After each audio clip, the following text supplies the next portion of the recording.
We're getting through it. We're getting through it. It's warm. We've been going for an hour and a half. Oh my god. Right? I talk so much. I'm sorry. It's fine. I do too. Hey guys, it's David here, and welcome to Hot Tuck Tapes, a little series where I share my thoughts about RuPaul's Drag Race. And today I have a very special guest, Foster. Hey. Say. Oh. I'm fine. We're gonna do this. Today we are joined by the lovely Foster. Hey guys, I'm Foster. Neither of us are drag queens nor experts on drag, although I'm just speaking for myself because Foster knows a lot more than me about drag. but we're just fans expressing our opinion and wanting to generate conversation with you other fans on the interwebs. Also, spoiler alert, but why y'all acting brand new? Who's after Peppermint? I'm pretty sure it was Valentina after Peppermint. Oh? Yeah? Just the beginning of her being unprepared. But we'll get to that. Foreshadowing. Before we get to the main challenge, we first have to say goodbye to Farrah and pheromone. I like that Sasha Velour was like bred along with me, missing the whining. You'd think that it would get annoying, but Farrah had this way. It was cute. It was endearing. That's the most personality they showed of Farrah on TV. There was a lot in the bonus clips, but really all you got was her whining, and I thought it was charming. It fit her last name. Yeah, pheromone. Mm-hmm. There's a YouTube video that's just all of Farrah's whining, like oh yeah. paired all together. Typical Drag Race fans on the internet. This is the future that liberals want. Nina is still paranoid. Well, Nina's always going to be paranoid. They had a previously on Untucked moment of Shay coming from Nina. Yes. But they said previously backstage in the lower third, yes. And I'm wondering. I mean, I guess this makes sense because the common viewer won't know what Untucked is, but it just brings to light once again that Untucked and RuPaul's Drag Race are being treated more as completely separate shows than in any other season, I think. They are separate now. Since season 7, they've been separate because at that time Logo, I think, didn't want to keep putting it on the air after. They were trying to get like a bump out of the after Drag Race slot.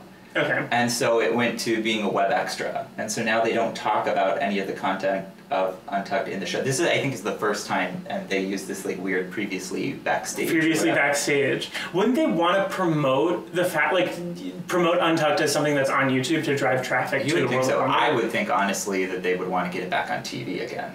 Yeah. Because the best content really is not being put on the show itself. I'm wondering if it also may be a licensing issue with VH1. Maybe Logo can't, or World of Wonder, whoever, can't promote Untucked in VH1's time slot. I thought we were on a good momentum where Shay broke it down for her because she needed to.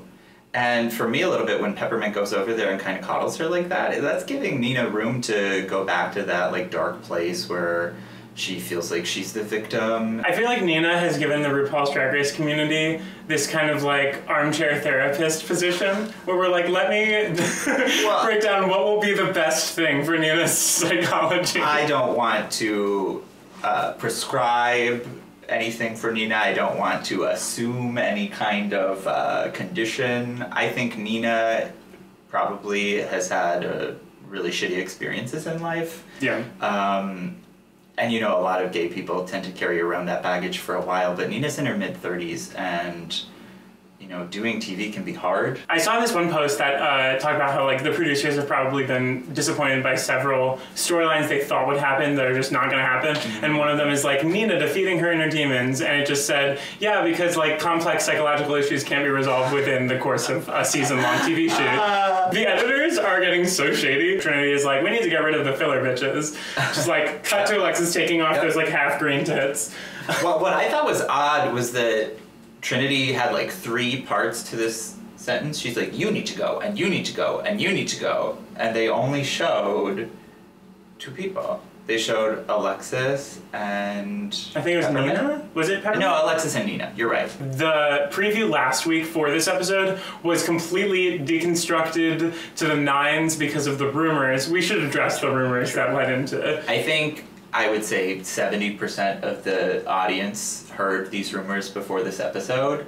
I watched this episode in a bar, and I think almost everybody there had heard these rumors that Valentina was going home for not removing a mask. I couldn't escape it. I didn't want it to be spoiled. I hate spoilers. Right. It was interesting though. They were like looking at Shay's outfit and they were like, oh, maybe Shay is the one who doesn't remove her mask. And then we get to the runway and like all of them are wearing masks. Well, not really. It was really just Shay and Valentina. And Trinity. Even off Reddit. This rumor was all over Facebook, it was all over Instagram. It was in my YouTube comments. And for those of you who are leaving comments spoiling stuff, please stop. That's just gonna make a bunch of them leave them. But like really, because I'll scroll through and I'll just be like, no, don't tell me. A few weeks ago somebody was posting like, oh, in 2 weeks, then Valentina goes away, so use Valentina's man, you know, prepare yourself. I will say I thought she would leave around this time and people didn't believe me. And it wasn't for spoilers. I just, you know, everyone was so taken with Valentina, and she's charming and she's talented, she's great on camera, she's been giving consistent looks, but I had a feeling that if she landed in the bottom, that this would happen. You know, she said herself that she's only been performing for 10 months, which is important to emphasize performing. Right. Because a lot of people came for her. She won Club Dragula like 2.5 years before the show was filmed. There are the pictures to prove it. But I think it's a real distinction, and her elimination showed it. Yeah. If you're not a seasoned performer, then you can crumble under this pressure easily. I got a lot of secondhand embarrassment, like stage fright, watching Valentina, because I just couldn't imagine, like... I was, like, ugly cackling. It was, like, weird. You were laughing? I was like... Ew. The mood in the bar watching it was just so mixed, because there were a lot of people just, like, living for this drama because it was spoiled for them. They knew what was happening. And so I think if you've already squared yourself to, you know, the fact, like, Valentina's gonna go home, I don't know if it's really all this shenanigans about a mask, and then you see her come out in that mask. And then you're like, oh shit, here it comes. It just becomes this surreal moment. Yeah, it was almost out of body. I wasn't enjoying it, let me clarify. I wasn't happy to see her go, because it was kind of painful to watch. Heartbreaking. But yeah. Good TV though. Anyway, we gotta put a pin on that because we're already jumping. They have to pick their teams, and we get Peppermint. Wait, who was running across? It was Shay. Peppermint. No. Okay, Shay first. Immediately runs to Sasha because they're in a loving, long-term lesbian relationship, and I'm living for it. And they worked great together last time, so seems like a no-brainer. Yeah, I expected that they would do really well. But yeah, Peppermint is also like running in front of the group, and she seems to be going to those two, which, good choice, very smart. But then Alexis comes for her, and Peppermint just says outright in the interview, well, I can't run away from her. She could have. I would have. I would have run away from Alexis. I wish that Alexis had just been in the green body makeup still too, just chasing. I just imagine in that outfit. Could you imagine some other configurations of this though? Could you imagine if like Alexis was stuck with Bonita Brown? Alexis would have just like really wanted to call the shots and just told Nina, and Nina wouldn't have been having it. Oh my god. Yeah. I can't believe I didn't think about that. I would love that hypothetical episode of Drag Race. When that group was finally arranged after Peppermint could not run from the Wicked Witch of the West, I actually was expecting them to do pretty well. I think that they ended up doing passably well. And even in the first discussion of their concept and the whole nun situation, they seemed to be very much in agreement. They seemed to be jiving well. There wasn't going to be any drama. And then, of course, we've got Alexis coming in to snatch what she thinks is hers. Well, girl, do you think we can both do the voiceover? Because I really want to do the voiceover, but I'm not going to aggressively tell you you can't do it. Right. And the thing is, the way she approached it was exactly the opposite of how, like when you're preparing for a job interview or for any kind of, you know, proposal for a project, you're always supposed to say how the project can benefit from your contribution. And she does the total opposite, what you're not supposed to do, and just says, well, I need this. So much of the time when Alexis wants to complain about something, it's not even for a real reason, it's just she wants it. Would you agree with that? Mm-hmm. And she expects people to like pity her or to feel bad, and you know, this is a competition. You can't. Yeah. It's just foolish to think that somebody's going to give you anything out of pity. You need to have a better strategy. Well, I mean, we can go through it from the beginning. On episode 2, she made James Mansfield switch roles with her, and then she gave all the girls a lecture about how they didn't tell her blue dress was ugly, and it was basic and ugly.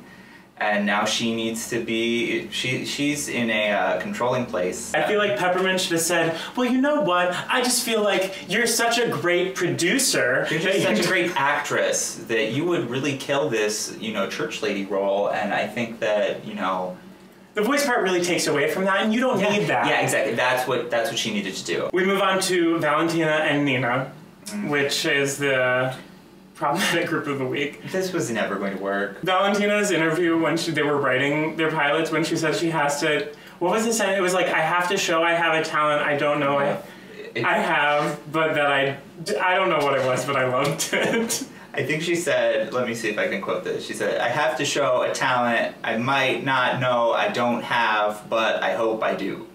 Was that it? It's something like Close enough. I don't think either of them were able to make the executive decision to go in one direction. Valentina seemed to really want to do this glamorous let's be drag queens thing, and Nina wanted to redo her idea from the news anchor challenge of like doing drag with budget. That's true, I didn't catch that. Materials. Yeah, Nina was kind of like recycling that old idea. And I don't understand how them being in prison for being prostitutes worked into either of those things. The second that they were like, yeah, we're just gonna improv it. Yeah, we'll do it on the spot. That gave me flashbacks to like theater school when we would just try and it never works out. No, you gotta have at least bullet points. Well, see, that's the thing. If they had one clear idea too, it might have worked a little bit. Because this challenge was pretty forgiving. This does not need Meryl Streep treatment. Did they even show anything of Sasha and Shay working together? Yeah, they did a little bit. They did. Yeah, they showed them working together, and I thought it was cute. It was... Because they did the whole, where are the espadrilles? And, Sasha said she was an ex-commie Russian mommy, which I kind of wanted a little more from... The, Russian character? Yeah, kind of. Because, Sasha said she was doing Russian spy, but it didn't really give me that James Bond bombshell thing. And I don't know. I'm a big fan of Katya. I am Team Sasha. So I have a soft spot for these girls who want to do the Russian thing, but I really want one of them to come out in full Alla Pugacheva, ugly orange, big giant metally hair with your gap in your teeth and sing some disgusting ballad in her throat. Katya referenced Alla Pugacheva in her Meet the Queens, and I was like, okay, you're actually going to do this. And it made my life, and then she's never done it. She used to lip sync to her before the show. Back in Boston. She was the premier Soviet singer, because they only allowed one. I don't know. That was when she was at Jacques Cabaret. When she was still working there, yeah. Mm-hmm. I went there. I visited my best friend who lives in Boston, and we went to Jacques Cabaret. That would be pretty cool. There was not one gay boy in sight. It was all women, a bunch of bachelorette parties. And I was like, wow, okay. First group up to do the shoot of the challenge is our Hey Nun Hey. Hang on, hey. And we've got Alexis Michelle playing director, and I literally wrote in my notes that it was jaw-dropping. Oof. I have been in the room with that actor, and I can't. She's that girl. She is who she is. I will say she was right. What they did show is that Peppermint did not give you the tea on that second shot, but they already had it. They already had it on camera. Mm-hmm. So what's the point? I feel like she, at this point, knows that she's not giving the judges exactly what they want, and so she's looking for chances to deflect throughout the whole episode. And probably to prove that she's paying attention or whatever. Just kind of hey, I have attention for detail, even if it's for other people and not for myself. Carson's direction in this challenge, and Carson being there for these shooting scenes, was some of his best TV. Actually, yeah, the movie phone voice. Yeah, I thought that Carson came off way more likable in these scenes than he ever has on the show before. Sure, yeah, I'll give him that. I think that usually on the judging panel, it feels like he's very canned and scripted and stiff, and it was nice to see Carson in the director's chair, giving some personality and just appearing very likable. Carson has flashes of brilliance in this show, where a lot of the time I ask myself, I'm like, why are you the judge right now? But today he kind of proved it to me, with the exception of his teenage girl blue eyeliner look. Oh my god, the middle school turquoise scene girl eyeliner look. Paramore, listen. I think he looked like, what's his name, the singer from Green Day. What I think it really is that look is that he was trying to look like Michael Alec. Can we just erase Michael Alec from the club? We can't erase him from the history. You kind of can't, but... But you don't have to pay him homage. I think it's important to remember and to learn history and to not do ketamine. Yeah. Generally a good idea. Keep the legs on your roommate, everyone. Yeah, don't dismember anybody. This is dark territory. Let's move on. We're gonna tiptoe out of these tulips. Props to you, Miss Trinity Taylor, because apparently she sewed that nun look from fabric that was there in like under an hour. Wow. Did they say that in the episode? I think Nina, somebody said it in Untucked. Untucked, yeah. And to me, I was sure when she said it earlier, she's like, oh, I want to be a nun, I want you guys to be Christian women. I thought she just had this nun costume. And I was like, yep, brilliant, good for you. You want to showcase this great nun look. She looked exactly like Sister Wendy. Do you know who that is? Mm-hmm. She's a nun. She was like a TV art critic on BBC. Okay. But she looked exactly like that, with the exception of like she could have put in like some prosthetic teeth, but like she had those frames and she contoured. It looked exactly like Sister Wendy. Go Google Sister Wendy. Tell me I'm wrong. When she got the note to be bigger, it's like immediately, boom, she goes for the scream and shout and steals the scene. I love that. That's hard to do. I wouldn't even call her a pageant queen. I would just call it, she's more of kind of a comedy queen in a weird way. Mm-hmm. She's pushed past the stigmatism. Yeah, she got some corrective lenses. So, we've got Nina and Valentina next. They come in with no kind of prep or anything. This was fucking stupid. You know who did the best acting in their group? It was the ginger one from the pit crew. And that's not a compliment to you, ginger pit crew, because I thought your acting was absurd too. He throws him in prison and he's just like what the fuck? These two would have really benefited from literally anyone being on a team with them. To direct them. Yes. Because they've done, well, Valentina at least has done well in acting challenges. Nina hasn't necessarily excelled in... No, but she did do all right at the News Lady Challenge. Yeah. And again, she was doing literally this. When they were filming, it felt like 3 times as long as anyone else because nothing was happening for them. It was like all dead air. Michelle being like baffled when Valentina wants makeup removal wipes. A moment. That was great. It really did seem like on a real level, they weren't necessarily respecting the time of those. No, it felt like they were just, like goofing around. How is Pheromone supposed to feel watching this when this is what these 2 girls did with the opportunity to keep going? What about a group of the 3, Pheromone and the 2 of them? Do you think they still would have floundered? There would have been. Yeah, exactly. There would have been just more of that. I feel like Farrah would have picked the theme though, so they probably would have been like Vegas Showgirls, or maybe it just would have been a remake of Showgirls. Michelle Visage would have loved that. Right. So that could have gone really well for them, actually. Michelle and Carson were at least laughing at them and entertained, but I feel like that was after a long period of being frustrated. That doesn't cut it for me. Because it was just because it's so bad that it's funny doesn't mean that it met the challenge. Exactly. And it wasn't like Alyssa Edwards either. Alyssa has this way of being like off the wall, unprepared, random, that's funny.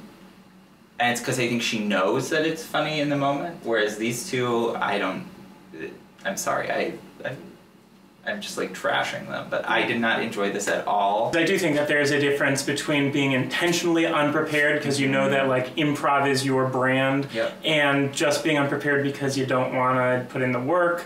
I don't know if there was a missing piece as to, I feel like they were just intimidated by the prospect of writing something. Because I would say like, oh, maybe there was something else taking their attention or their time away from preparing more. I think they just don't work very well together, and so when they were trying to suggest ideas, neither one of them liked it, so they ended up having this like weird mishmash of all of their ideas. My favorite part of this segment, another moment of editing shade, is after Carson's like, it was just a train wreck, zooming on Nina's pads. Oh, zooming on Nina's pads. I thought that was amazing. With the like weird metallic like shrieky noise they put to it. Like, You're like, oh, so good. Yeah, That's good. That's good television. Yeah, they've been really going for it, so props to them. I didn't take any notes on Shay and Sasha because I just knew they would be good, and they were good. They didn't show a lot of it. I will say, though, I was a little disappointed in both of them. I'm clearly Team Sasha, but I also think that Shay has a very good... It's a coin flip between the two of them at this point, I would say. Yep, I agree. I think that Shay... I don't know. I feel like they've been like projecting Shay to be the winner a little bit more. I think people say that, but I think people... If you look at those stats right now, all it takes is for Sasha to win a challenge on her own, and they're tied. That's fair. That's fair. You know? And... I don't know. I'm personally... Okay, so to be real, I'm not a huge fan of either of them. Sorry. Really? I just really... I don't know. There's something... I feel like neither of them are... Or what? I feel like we've seen some sort of version of either of them on the show before. Maybe not look-wise, but, like, we know the character of, like, the brainy queen. We know the character of, like, Shay Coulee, who's, like, fierce, and she's just, like, going to beeline it through the competition and play the game. I disagree with you on Sasha. I think Sasha is a real individual that we haven't seen. There have been a lot of brainy queens and arty queens and different queens, but... I don't think any of them have had the level of like exactitude with their makeup that Sasha has, which I think is something exciting. And also I think, without question, Sasha's probably the smartest queen who's been cast. Yeah. I mean, they're definitely using all her quotes for all the history segments. And Shay is just so professional. Yeah. That's all I'll say. Shay has been killing the challenges. Shay is an amazing queen. She's good at the real, like, actual day-to-day work of being a queen. She just needs to stop wearing bathing suits. Well, when we get to Runway. I will say, on Shay's behalf, as somebody who's performed with Shay Coulee as Davida Loca... Did you really? She was there? In Drag Revolution at Lush. Wow. She was really nice backstage, and very personable and very professional, so everything you're saying is... She is. Shay's a real sweetheart. I just wanted to put that humble brag in there, you know. I can put on my resume, I performed I with... haven't worked with either of them. Sorry. So we got into the explainer mirror moment of the episode, and as you said, it was nice they took a little break from the emotional subjects that they've been dealing with these past few episodes. I do feel like in previous seasons, the show has tackled issues like coming out and like dealing with families that weren't as accepting, but they seemed to be peppered in throughout the episodes a little bit more. It felt more real. Yeah, with VH1, I feel like the time constraints, they really have to have a way more rigid format with this shorter 42-minute block, and they have just inserted all of the social issues into the same moment, which is between the main challenge and the runway when they're getting ready. What I think what really kills it, though, is that they've clearly asked or led Sasha to give this, like, academic breakdown for those uneducated with the queer community, to explain what the importance of this issue and, like, what this intersectional... Well, this week, again, we have Sasha explaining things, even if it's not like some sort of tragedy. It's definitely, and I, in past reviews, have kind of bragged on Sasha for it, just being like, well, she's the brainy queen, she's always talking about this, but you do make a good point. It's probably the easiest method by which the producers can explain what the mirror issue of this week is. Right, and she's articulate enough that I think they go to her. She takes it a little too seriously to camera, which I find really cute. Yeah, but it's endearing. A lot of people think it's annoying. Yeah, it's sort of split down the middle. A lot of people just have flat-out crushes on Sasha and are just like, ooh, take me now. See, for me, it's not even that. I just want to be her best friend. That's fair. Her best friend. I want to be her breast friend. I don't want any extra breast unless there's two biscuits, two breast and two biscuits. It took me a second. Yes. Oh my god. The topic of this week was still great. It's the Club Kids theme. I think this is a part of gay history that it doesn't get too much attention with our generation. It feels like a lot of people who are younger in the gay community don't even know what Club Kids are. Is that true? That makes me feel sad. For me, at least, Club Kids were kind of a touchstone when I was learning about what drag was. Okay. When I was younger and didn't really... I hadn't been to bars or seen queens in real life. Interesting. I don't know. I was really saturated in 90s culture, though. And that's a nice thing and this show reminds you of, and this challenge particularly, too, is that the 90s were a much more accepting time for queer culture, and drag queens and club kids were on TV and they were visible. I found that fascinating. After I watched this episode, I went back and I watched Party Monster and I watched Phil Donahue interviews, and it was alarming to me to see like 1993 and there are all of these queer kids on TV. And we always talk about how we're moving forward and, you know, we're in a brave new world where kids are putting on makeup and we've got, you know, drag queen story time at your local library and all this stuff. But there was an element of acceptance in the 90s that still doesn't feel as extreme nowadays. In the Clinton years, there was a general sense of acceptance for talking about women's issues, about feminism, about queer culture, about young people doing things, and even with this sense of like white middle class America being like, oh my God, what's wrong? You would have these discussions on TV, and Phil Donahue was generally pretty left-leaning, and when you move into the Bush years, that kind of went away. And RuPaul's career even kind of took a hiatus at that time also. Interesting. Drag Race started in the first year of the Obama presidency, and until now was entirely bookended by that political climate. Wow. This is all getting very meta and very like self-referential. I like Sasha Velour. I think that we could do like a whole video about Club Kids and RuPaul's Drag Race and that whole kind of like full circle narrative. Yeah. If you guys want me to bring Foster on to do a video all about the Club Kids scene, because I'm finding this really interesting, we could talk about it forever, please leave a comment below and let me know you want to see that, because I think that would be super interesting. Without further ado, we've got the Runway, and RuPaul is making Party Monster references, so thank you, girl, for giving the baby's first Club Kid reference. Thank you, RuPaul. Yay. You're really playing into VH1's audience there, so I appreciate it. Well, a lot of them probably don't know very much about the Club Kids, so that's what I was excited about for this Runway, and half of them delivered on this, I would say. Sasha likes to watch YouTube videos and then complain that people are too mean about her fashion, but this look really disappointed me. I thought Sasha was going to give so much for this challenge. Me too. Sasha is such a visual artist also that I really expected her to push this, and she didn't. The shape wasn't very interesting for me. It was a clown, you know, and you can do clown and you can make that be Club Kid, but I just didn't, I didn't think it went there. Yeah, I agree. I was like very let down, especially after the whole, you know, History Channel with Sasha Velour about the Club Kid scene. I thought that she would come out with something just... Right, because she led that conversation too. For sure. The dress and the way that it was over, like it wasn't even that great of an outfit in general, I thought. Well, she said it was her first drag look. I thought that takes some real audacity to wear like the first dress that you... That makes more sense to me then. I also thought that Trinity was maybe being a little disingenuous when she told her that how much she liked it and wanted it, to like trick her into wearing it. Oh yeah, we didn't even address that shade where she's like, just try and fit it.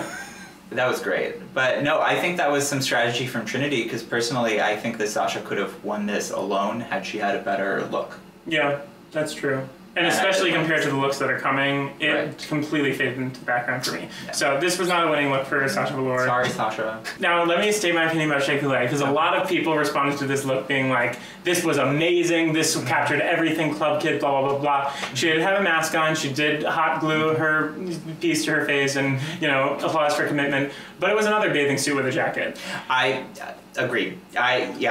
Sweet. I'm of two minds about this, because I liked pieces of this a lot. I love the mask, I love the commitment to hot glue the stuff on her face. I know that crowns have been a recurring theme with Sasha wearing a lot of crowns this season, but I felt like it really had an appropriate place here, because it kind of reminds me of like Basquiat art, because like crown is such a motif for him, like a reoccurring motif. I liked this a lot. I really wish she had done something different with the shape. When is Shay going to get critiqued for always wearing outerwear and a bathing suit? You know, when? Yeah, have they... Well, you know, Michelle did mention that last week, or it was the big hair challenge where she was like, it's another swimsuit. And yeah, but she said it. She said, you know, I would clock you that it's just a jacket and a swimsuit, but... Yeah. And that's the problem. She hasn't really gotten a real standing criticism for it, and she's wearing a lot of swimsuits. She wore a swimsuit and outerwear in the challenge too, right? I think so. She was in like a red swimsuit. Yeah.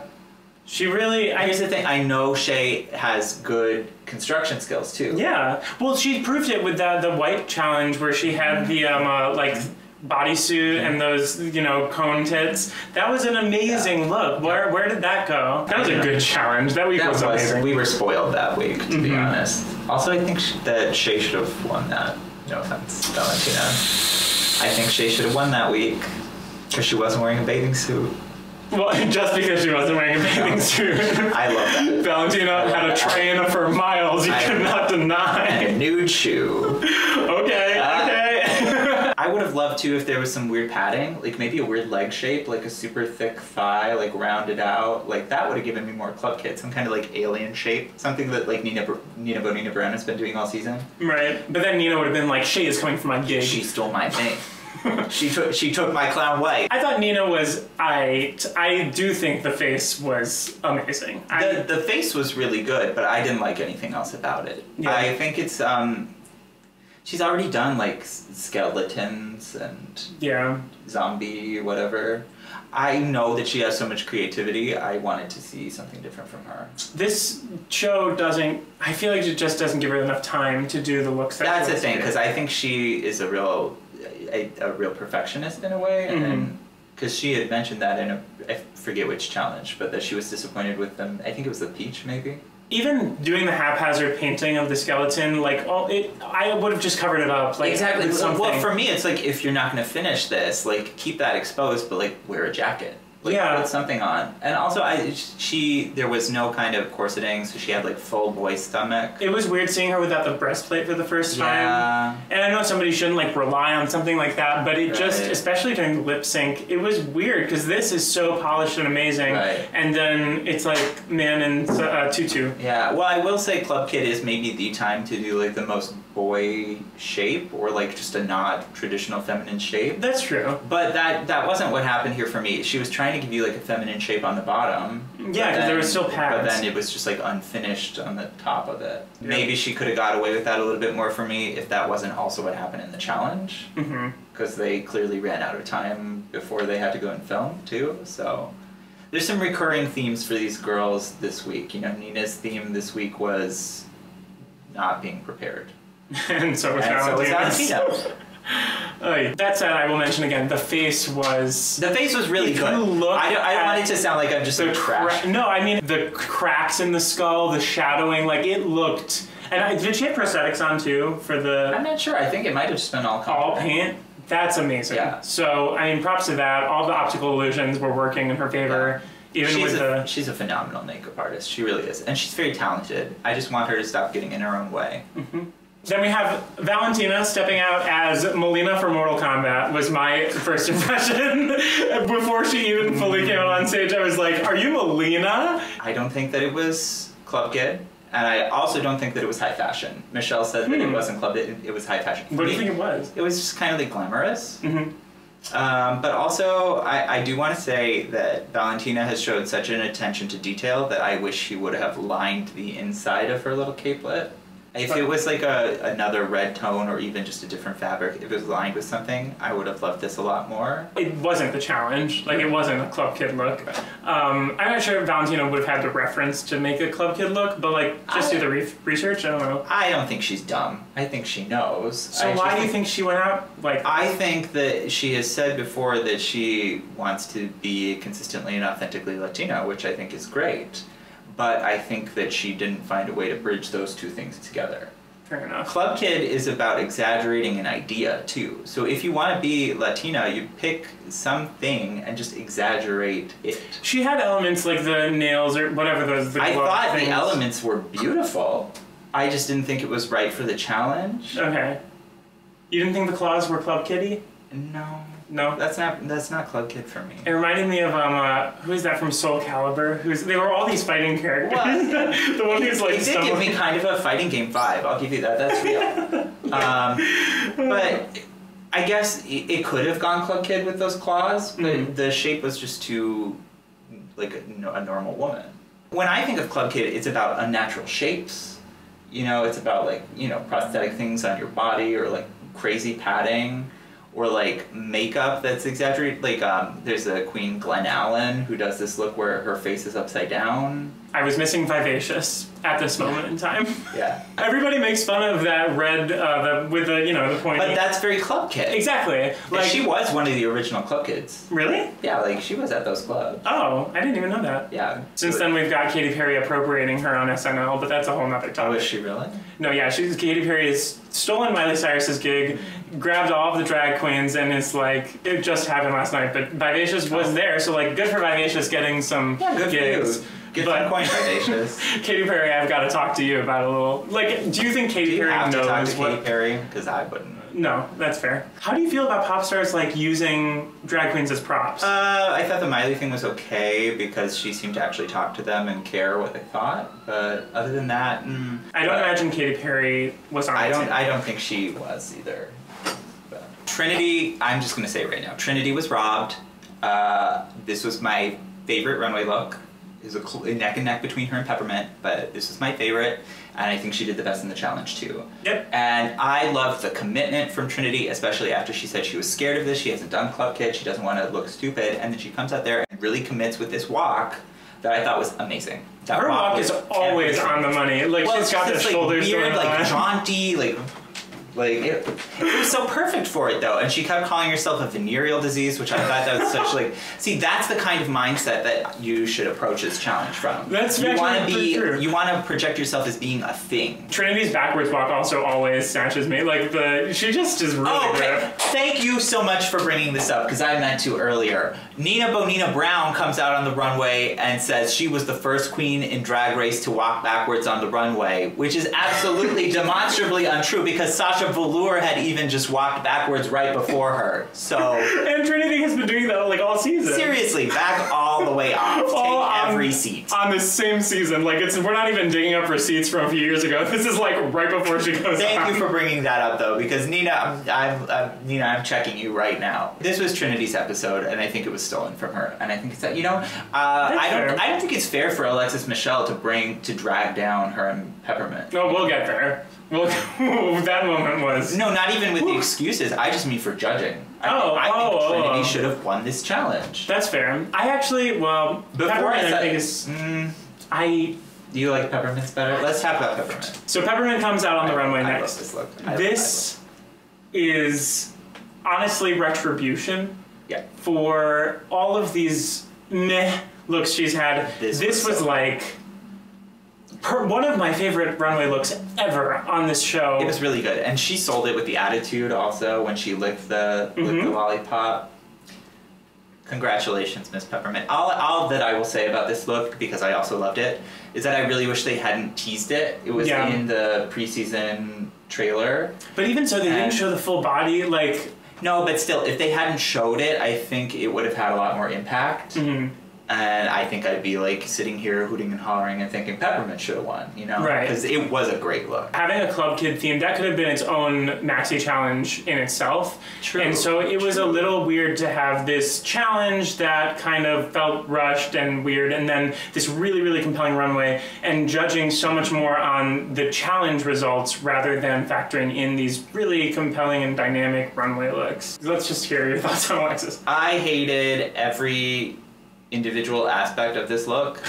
I didn't think any of them worked together either. You didn't even like the neck up? Well, here's the thing. The neck up at least made the most cohesive sense, but I hated this like neon yellow lip with it. Okay, that's fair, but it's kind of Club Kid. I didn't personally like the doing the band on the eyes because it was very Alaska from Alaska and Detox from that same episode both did that. Which, let's say this right now, it is very reductive to talk about queens in terms of other queens or to talk about local queens in terms of Drag Race queens, so I'm acknowledging that. But I think when you're on the show, it's your responsibility not to repeat runway looks that have already been done on the show. Yep, very well said. Otherwise it gets really boring. So just, acknowledge the show for what it is. But as far as the aspects, I didn't get this necklace. It was like a Superman logo shaped necklace. What the fuck was that? It was stupid. with a basic corset on this disgusting body stocking, I believe is what Michelle called it, and this clumpy knockoff Jeffrey Campbell boot with a wooden heel with all of the rest of that look made no sense. And then her like white makeup stopped like right here. The blending. It didn't go anywhere else. After last week, we literally just watched her fail to like paint her ankle green and her hands weren't green. It's just like, if you're gonna paint yourself, paint all of yourself. She didn't have an interesting, unusual shape. She didn't have an idea behind it. I feel like she just thought that if she put all of this like weird stuff together, that it would give you this weird club kid vibe. And all it really gave me was like... looking at her bare ass. This body stocking with the weird patterns. It was symmetrical in the front, but it was asymmetrical in the back. The most it lent to the show was the shot of just her face in the preview from last week. Right, because when they cropped that, I was like, oh, this could be a good look. And then it turned into a total fucking disaster. So after the runway, we have our final viewing of their pilots. And first up we have Sasha and Shay. And theirs was, like, safe and passable. I thought it had funny moments. There was the vote bitch moment, which I thought was a great one-liner. Wearing white after International Day of Labor. If you were my mother's daughter, she would drown you in the river. I can do a Russian accent, but it was great. I loved it. My favorite Sasha moment was with the cliffhangers. Don't jump! Don't jump! That was really good. We all were cackling. But how am I supposed to look like strong woman? It was good. It just wasn't great. Right. It was like, I think part of it was just that we expected them to be good. Right. I had such high expectations. They delivered. It wasn't bad. But yeah, it was good. It was good. It was cute. It was cute. So then we have Nina and Valentina, and it was, as expected, a mess. Not as messy as I had expected, given the footage they gave us on the green screen. Like, I disagree. Really? I don't think any of it landed. They didn't put like any music behind most of this too, I don't think. It's just like, it really did not work. I was not amused. The first third of it, I think, the editors made it seem like it may be like passable, and then they really let it drop. Now, I will say I was disappointed. I had prepared some direct quotes from the lines from this, and I don't have them, so I will try and remember off the top of my head. Just do an improv, just like they did. Yeah, we'll just work off each other's improving. But I'm pretty sure Valentina said something to the effect of, two frenemies continued to polish all that entails to becoming America's next drag superstar. The sentence had no... She had to find in herself something she didn't know how to do, and then... It was that, but it was on camera and just like really not cute. I hated the line when Nina said, I thought a death drop was when you actually die. That didn't... No, I'm mad at myself for repeating it right now. And just to cap it off, and I don't know if this was just super shady intentional, but there was like a little camera nudge and the green screen background like moves a little bit. If you look on the wide shot when she does the death drop, yeah, they like that was a genuine editing mess up. And maybe they could have even fixed it and they just left it in because it's like this whole thing is crashing and burning. We're just nudge, nudge. Well, like not only that, like after that, Valentina just like makes this like weird and none of it made sense. Why were they? What were they doing? They were prostitutes who got thrown in jail, so they saw drag queens, so they wanted to become drag queens. They got out of jail, so then they learned to do makeup by doing really bad makeup out of not makeup, and then they're on Drag Race, and then they start making out. That doesn't make any sense. Noah Galvin on the judging panel, I did kind of like take a back seat and say, are you really trying to seem like, oh, I come from TV, I'm going to apply serious television criticism to some drag queens? But it's true. Like, I thought it was important, because if you're just thinking about, like, you're pitching a pilot for a TV show, it has to actually fit that format, you know? The other teams actually did that. You could imagine, like, tuning into this show. This is the premise of the show. Right. But Valentina... They also had scripts. I mean, that's true too. Right. But they understood what the challenge was. Yeah. I think even from the get-go, they didn't really quite get what was being asked of them. It was more like a movie. Like a little... Yeah. Like the plot would have been like a movie. That's what Noah said, and he's right. Yeah. You know? They wrapped it up. If your TV show has a foreseeable end, then you're going to get canceled. Just as someone who's written script before. Like, yeah. it just made me mad. It's like, no. As someone who's like a really, a script from the script writing world, this wasn't a Shut up. This is Noah Galvin. You're it. Sasha. You're Noah. So we get to the showing of the Hey Nun Hey. What was it called? The gay, like Mary Mother of Gay. Okay, Mary Mother of Gay. And there were a few moments of this that I didn't understand. The bread stuffing moment being one of them. I was just like, it's funny physical comedy, but what is it? It just seemed a little bit of a like low-hanging fruit sort of joke. Just as they're stuffing the bread, a little Fire Island ad pops up in the corner, like perfect timing. And I'm just thinking, yeah. They like to deep throat baguettes on Fire Island, I guess. I just thought it was don't funny. watch that program, so I've never seen it. I just shade it constantly on my channel. I didn't quite get why. At first, Trinity's nun was like telling them like, you need to be tolerant of your sons, and then suddenly she's like sadomasochist nun who's like teaching them to deep throat and shit. I guess that's in keeping with the show because it's just like, oh, this is the gag on this episode. The ladies learn how to suck a dick. Right. Apparently, at least the show was kind of cohesive. At least in like its presentation, even if the actual elements didn't make complete sense. It is, drag queen TV show, so it doesn't need to be that straightforward. I also thought they made the best use of the pit crew. Yeah. They had like a defined role for them both to play, but they didn't really they didn't upstage them, True. Which I thought was smart, because even though you want to have like a fully fleshed out cast. Yeah. I'm being too Noah Galvin for this, aren't I? No, it's good. I mean, that was all credit to Alexis, the producer of this show. So let's just transition into these judges' responses. Okay, let's go. So the judges respond to Mary Mother of Gay, and we get one of the great... this is one of Alexis's other shining moments. This is what Alexis is good at. Yeah, it's what she's known for at this moment. She's, jumping in saying, I was the, more of a producer role, that's why I didn't have a bigger part. And they weren't even really critiquing her. She just kind of was like waiting for a chance to just like try and get the last bit of juice out of this challenge as possible. She just seems paranoid. I thought they won. I don't even think Alexis really was that outshined by the other two. I thought they had the best pilot, and I thought that they all did an equal amount of work, and Alexis was not the producer, even though she was trying to be, because she was mad at Peppermint all day.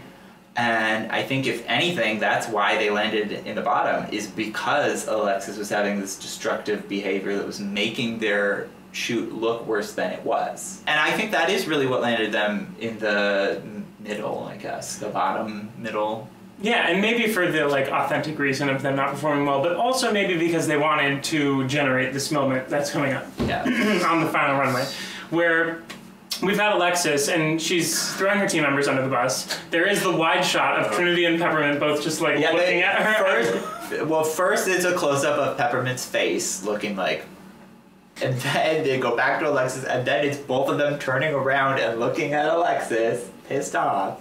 And then their body language like cheats out over to her too as she continues. Oh, it was such good visual storytelling. And I'm glad, because I think part of the problem lately is that the girls don't want to be perceived as being the villain, or because the fan base is so sensitive now that they're all being real nice. It's become RuPaul's best friend race. Yeah. So I'm glad to see Peppermint know that this was the time to be real. Yep. She knew when to step in. Trinity came in. They were both very professional about it.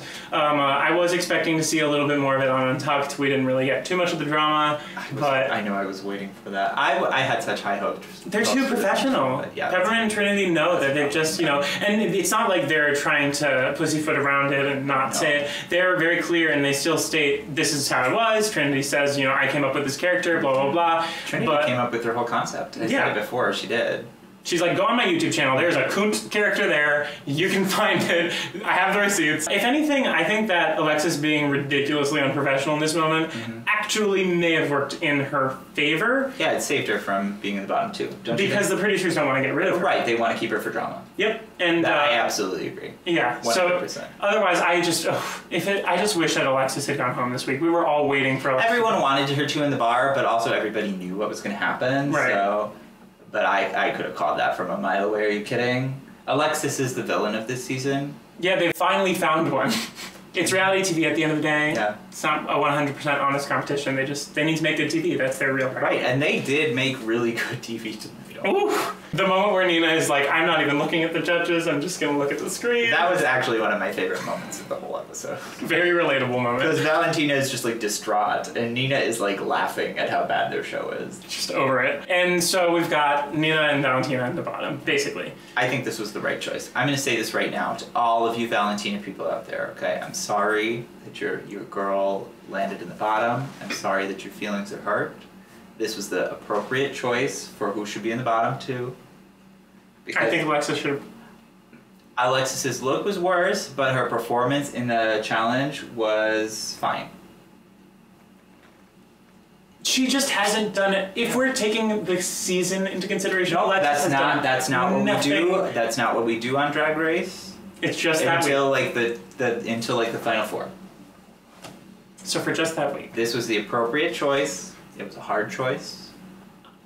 But also, you know that the producers thought that Valentina would win this lip sync. Yeah, they were setting her up to send Nina home. Yeah, they gave her an Ariana Grande song. Yep. When she looked vaguely like Ariana Grande. And Nina looked like an inhuman skeleton. You know, I think they were lining this up. They wanted her to win. Nina had already lip synced, you know. Mm-hmm. So they're in the bottom two. And we get the moment, and this is the moment we've all been waiting for. Mm-hmm. We've got Valentina, she has the mask.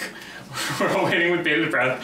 Greedy comes on, which has been one of my favorite tracks from Ariana's new album for, since it came out. She was one of the nicest She's judges. been on the show. Yeah, and she was the only judge who went backstage and like she hugged Layla McQueen and Did she go backstage? Apparently she's like the only judge ever in Drag Race history, guest judge, to like go backstage and wish the contestant well afterwards. So she clearly is like personally invested in some way. So this was the song that was rumored, right? Yes, it was. Okay, great. Because I had this spoiled for me, so when it was them in the bottom two before the music came on, I turned to my friend who I was watching the show with and I just said, Greedy by Ariana Grande. And then it's Greedy. Yeah, it was perfect. It was great. I mean, we all knew what was going to happen then. People started groaning, like crying, sobbing in the bar once Greedy started playing. They start lip sync. Valentina has a mask on. She's like trying her best, and Nina like was killing it. Nina was doing it. Nina was doing good. Yeah, using the space and everything. Yeah. And Valentina already seems, even though she has the mask on to protect herself, because spoiler, she doesn't know the words. You can see, yeah, she's just like dissociated. She's not even using a space. Yeah. Had she gotten away with having the mask on the whole time, I still feel like it wouldn't have been a solid enough lip sync. I'm not sure actually, because I think they wanted her to win. I think if she had taken it off right away, had known at least some of the words, like the whole first verse, and given at least a little bit of dancing or like some like sexy or sensuality, she could have won. They could have edited it down. Yeah. They would have shown like Nina. They could have even shown like a lot of Nina Bonita Brown doing real good, and just been like Valentina, Shantae, you stay. Yeah, like they keep who they want to keep. Exactly. So she did this to herself. It was just it was that moment of like she's not taking the mask off, and so Michelle and everyone are like yelling. Yeah, they're just like, really gonna do this with a mask on? This was the moment where part of me feels like a lot of these moments were staged. Like, just whenever I see a confrontation on reality TV, when Ru was like, take that thing off of your face, it felt like a Tyra, we were all rooting for you moment. So good, though. I'd like to keep it on, please. Iconic. Okay. Here's how I think it went down. I think, so she starts lip sync, has the mask on. Mm-hmm. Producers, there's that in-ear on RuPaul where the producers are feeding Ru lines, and they're like, we need to stop, we need to shut down, and then all the judges go and they like talk to the producer and then they reset.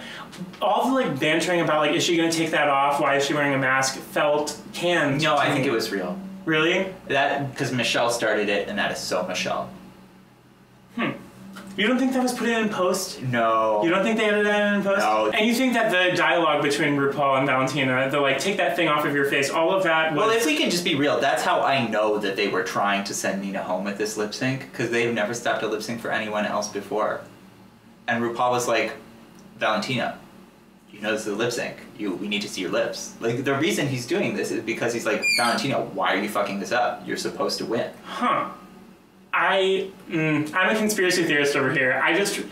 Maybe it's just because Ru always strikes me as so inauthentic, and I just think that everything Ru is saying is like fake. But I think the realest thing she said in a while though is what she said to Valentina when she goes home. Yeah, said, I thought you had what it takes to go all the way. I thought you had the stuff to make it all the way. Yeah. Goodbye. Before I watched Untucked, I was sure that she was just like overconfident and thought Alexis would be in the bottom. And everyone is saying that isn't the case, and I still think that is what happened. She might have said, oh, I know I'm going to be in the bottom too, which she did, but I am convinced that she thought she was going to be safe. Well, she just didn't want to entertain the thought of being in the bottom two. I think that it was just trying to learn the words. She was sharing her headphones with Nina. Like had to put the headphone into her ear. Yep. And but she kept the mask on. She wasn't even moving her mouth. I think that at that point she just was like, I messed up. She froze. And yeah, she shut down. She was in a dark place. You watched her little outro on Untucked, right? The telenovela. I did. There was like 14-minute goodbye. So they gave Valentina her due. They gave her a huge send off both on the show and in Untucked. It was really beautiful, heartbreaking. You've got to hand it to her. Like, she knows how to tell a very sympathetic story. Her voiceover was just like, it's heartbreaking. She's like well-spoken and knows how to present the story, and also owned up to the whole thing, right? True. But once she was eliminated, I wanted a little more authenticity from her, and I didn't get it. Really? Yeah. I think the most authentic moment was at the very beginning of Untucked when she like comes off the stage and she buries her face in the curtain. And it's like that was the most authenticity from Valentina. But she goes immediately back into her like diplomatic characterization of her feelings and her, which is great. It's good for camera. But like, I would have loved to see this moment of like a meltdown. Not like a meltdown, just like some real pain. Yeah. Or like her like using her real voice. They're editing this together. Right, they're trying to paint her as a hero, and so like. For all we know, she's going in and doing the voiceover after the fact. Like, the voiceover part sounded really polished. Yes. That's what I mean. There's a winner of the show, and there's a winner of the season. Or at the postseason, even. Yeah. And Valentina is far and away the winner of the season, I think. She's gotten way more followers on all social media than the other queen. And they're crazy. Yes. Valentina stands are they're intense. Yeah. And I think that's great for her. I hope she translates that into a lucrative career. I think she will. Did you see Trixie Mattel's tweet that was like, RuPaul, stop this lip sync. I want to take a moment to talk to you about Square. Yes, that's perfect. I love that tweet. Have you tried Roll and Branch sheets? I love my Casper mattress. Do you think that she definitely did not know the words? Like that it was. I don't think she even attempted to learn the words. And just because I don't think she was capable to. I think she just got in a really dark place and she. Do you think it was like self-protecting? Like if I have a fallback plan, I'll fall back. Like her strategy going in was like, if I learn the lip syncs, then I'm preparing to be in the bottom, and that's not an option for me. Well, I don't think it's quite that. I think she just like when she was faced with the real possibility of being in the bottom, she just kind of shut down. But they have the songs in advance. Like you'd think she had. Yeah, I'm not sure exactly how far ahead they get these songs. Okay. Do they get them like day of, like before they start painting? I think that at the beginning of the season they get an iPod with all of the songs that are going to be on the season, and then they get like notified about which one. That's the other thing. I'm sorry, Valentina. This is a very easy song to learn the lyrics to. Do you think it was as bad as Charlie Hides? I think they were bad in different ways. Charlie at least knew the words. But Valentina at least made some attempts to move. So I think between the two of them, you're on your way to a passable lip sync. So what did we learn this week? I think we learned that if a queen is 25, that you should treat her like a 25-year-old and not like the youngest girl of the season. Huh. When there were 2 girls who were 22. Fair enough. I'm sorry, I love Valentina, but I'm just very over her fan base. And the like prodigy narrative. There's a lot of excuses being made for her, and it's like, no, just claim your queen. She's great. This was a hard moment. She's still a great queen. You don't need to blame RuPaul or send everybody hate or like give death threats to Nina Bonita Brown or say that the wrong decision was made. There is some really bad toxic behavior coming out of these young children who love Valentina or whoever else, and y'all need to remember these are real people. This is what they do for a living. If she's your favorite, go and support her.